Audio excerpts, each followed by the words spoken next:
दोस्तों, क्या आपको पता है पत्नी के द्वारा तमाम जितने भी केस डाले जाते हैं उनमें से एक पावरफुल केस पत्नी के पास में ऐसा होता है जिससे पति लोग बहुत ज्यादा डरते हैं। वो ये चाहते हैं कि ये केस पूरी तरह से खारिज हो जाए या फिर इसका फैसला ऐसा आए कि पति के खिलाफ फैसला ना आए। तो यहाँ पे ये केस है मेंटेनेंस का केस, यानी कि भरण पोषण का केस। तो यहाँ पे मैं आपको बता देता हूँ कि मेंटेनेंस भी दो तीन तरीके का होता है, इस बात का आपको अच्छे से पता भी है। एक तो होता है फाइनल मेंटेनेंस। फाइनल मेंटेनेंस के अंदर क्या होता है कि कोर्ट के द्वारा बारीकी से मामले को देखा जाता है। ये देखा जाता है कि पत्नी मेंटेनेंस लायक है भी या फिर नहीं है, या फिर पति की गलती है फिर पत्नी की गलती है। उस आधार से फाइनल मेंटेनेंस तय किया जाता है। पर इसमें एक दूसरा मेंटेनेंस भी है, वो है इंटरिम मेंटेनेंस। अब इंटरिम मेंटेनेंस तय करते टाइम कोर्ट के द्वारा कुछ भी नहीं देखा जाता है, बस पत्नी के द्वारा अगर इंटरिम मेंटेनेंस की एप्लीकेशन लगाई जा रही है तो कोर्ट के द्वारा बस ये देखा जाता है कि ये पति है और पति का दायित्व है पत्नी का मेंटेनेंस करने का, यानी कि पति पत्नी को मेंटेनेंस देंगे, ये दायित्व है, पति का कर्तव्य है, तो यहाँ पे पति को देना ही पड़ेगा। तो यहाँ पे पति पत्नी के रिलेशन को देखते हुए कोर्ट के द्वारा पति के ऊपर इंटरिम मेंटेनेंस लगा दिया जाता है। तो यहाँ पे बहुत बड़ा नुकसान पति का होता है। पति लोग ये चाहते हैं उस गलत पत्नी को इंटरिम मेंटेनेंस ना मिले। अगर यहाँ पे उसको मेंटेनेंस दिया जा रहा है तो पहले हमारी बात तो सुनी जाए, हमारा पक्ष तो यहाँ पे देखा जाए, पर यहाँ पे कोर्ट के द्वारा नहीं देखा जाता है, बस यहाँ पे पति को इंटरिम मेंटेनेंस लगा दिया जाता है। अब इंटरिम मेंटेनेंस तो लग रहा है, पर यहाँ पे माननीय सुप्रीम कोर्ट ने एक बहुत ही महत्वपूर्ण गाइडलाइन जारी करी रजनीश वर्सेस नेहा के नाम से। उसके अंदर ये प्रस्ताव लेके आई माननीय सुप्रीम कोर्ट का ये कहना हुआ कि यहाँ पे जब भी मेंटेनेंस तय किया जा रहा है तो वो पति के ऊपर लगेगा डेट ऑफ एप्लीकेशन से, यानी कि पत्नी के द्वारा जब केस फाइल किया गया है उस तारीख से ही मेंटेनेंस काउंट होगा, चाहे ऑर्डर यहाँ पे कभी भी हो रहा हो। तो यहाँ पे बकाया जितना भी एरियर है वो भी पति को देना पड़ेगा। तो यहाँ पे पति के साथ में बहुत बड़ा अन्याय हुआ जब ये फैसला आया।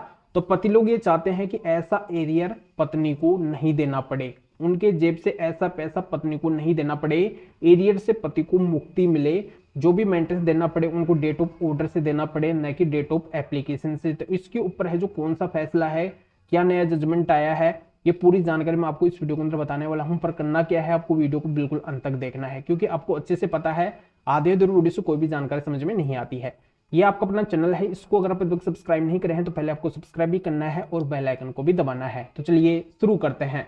तो वेलकम दोस्तों, मैं हूं आपका अपना एडवोकेट जितेंद्र। दोस्तों, जैसा कि आपको पता है माननीय सुप्रीम कोर्ट के महत्वपूर्ण जजमेंट रजनीश वर्सेस नेहा के अकॉर्डिंग आपको डेट ऑफ एप्लीकेशन से पूरा एरियर पत्नी को देना होता है। जब ऑर्डर हुआ है तब तक का पूरा एरियर है जो पत्नी को देना पड़ता है।